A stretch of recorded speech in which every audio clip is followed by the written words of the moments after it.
Hi guys, మీరు చాలా videos చూస్తుంటారు. కొన్ని వీడియోస్ చూస్తున్నప్పుడు మనకు వావ్ అనే ఒక మనకు బ్రెయిన్లో అనిపిస్తుంది.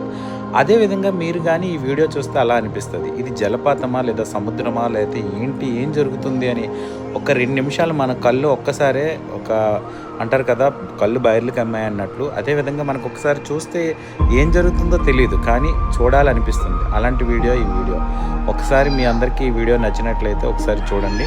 ఇది ఒక రకమైన జలపాతం. ఇది మనకి యుఏఈ కంట్రీలో జరిగింది, కానీ చూడడానికైతే చాలా బ్యూటిఫుల్గా ఉంది. అందుకోసమే నేను అప్లోడ్ చేస్తున్నాను. ఆ నియర్లో మీరు చూసినట్లయితే మసీద్ కానీ, 4 రోడ్స్ కానీ, అదేవిధంగా so many cars and vehicles అందరూ పక్కనే వెళ్తున్నారు, కానీ ఆ ఫ్లో మాత్రం చాలా స్లోగా వెళ్తుంది. అందుకే చూడడానికి చాలా బాగుంది. ఒకసారి మీరు ఒక లుక్ వేయండి. మీకు నచ్చితే లైక్ అండ్ సబ్స్క్రైబ్ చేయండి. ఇలాంటి మరిన్ని వీడియోస్ కావాలంటే మీరు సబ్స్క్రిప్షన్ చేసుకోండి. Thank you very much.